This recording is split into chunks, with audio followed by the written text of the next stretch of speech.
સમગ્ર પૃથ્વી આશા રાખીને બેઠી છે. બુદ્ધનો પુનર્જન્મ ક્યારે થશે? અને કથા તો એવી છે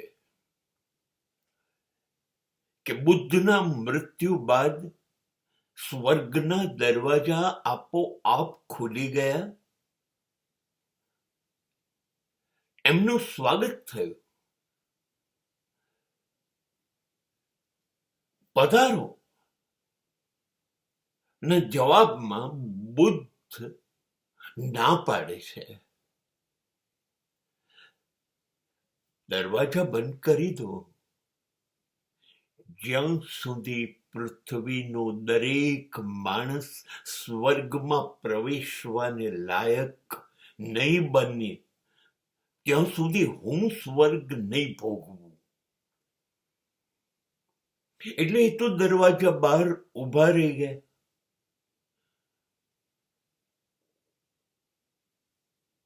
હવે પ્રવેશી શકે એમ નથી અંદર. એમણે જ ના પાડી.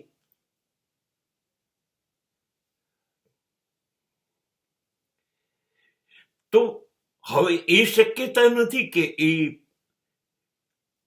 પોતાના કર્મ મુજબ એમને મળતું ફળ ભોગવ્યા વગર પાછા પોતે ત્યાંથી જાતે જ આવી શકે.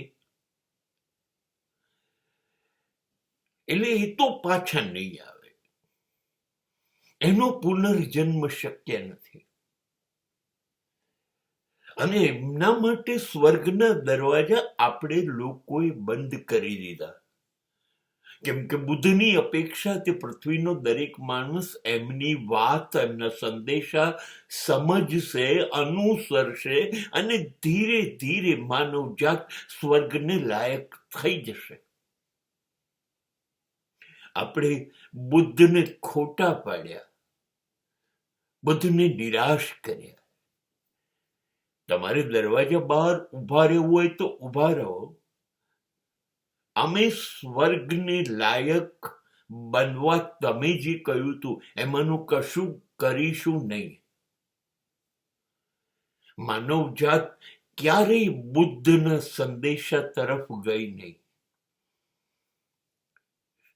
બુદ્ધ જીવતા જીવ પણ કહેતા હતા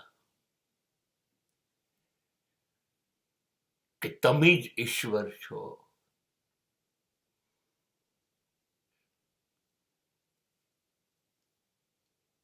પણ ઈશ્વર બનવા માટે તમારે શું કરવાનું એ બુદ્ધે કહ્યું હતું.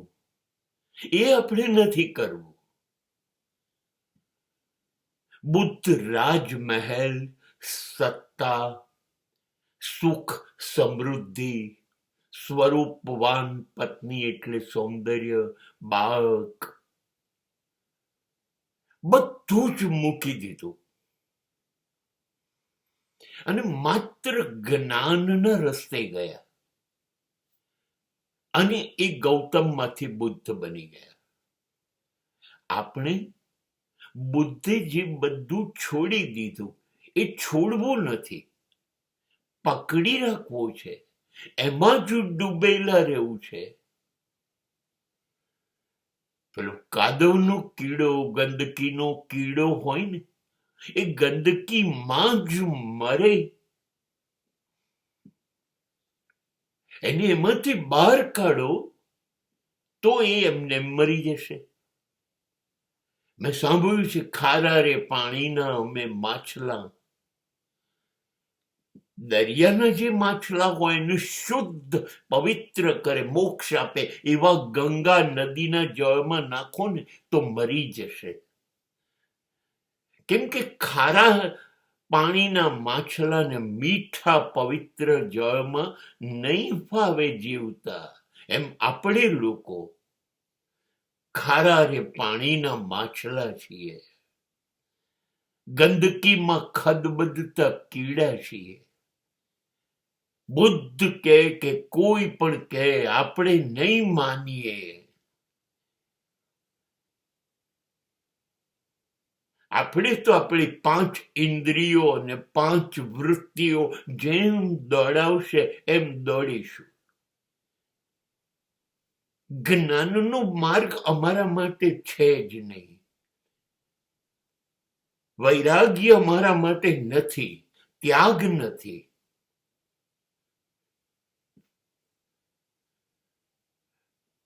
અમે તો ભોગ ભોગ અને ભોગ ભોગવવું છે. સુખ, સમૃદ્ધિ, સંપત્તિની પાછળ દોડવું છે, સ્ત્રી પાછળ દોડવું છે, વાસના પાછળ દોડવું છે. અમે બુદ્ધને અનુસરીશું નહીં. બસ એટલે આપણે સ્વર્ગમાં નહીં જઈએ અને આપણને બચાવવા બુદ્ધ અહીં નહીં આવે અને બુદ્ધને આપણે સ્વર્ગમાં નહીં જવા દઈએ.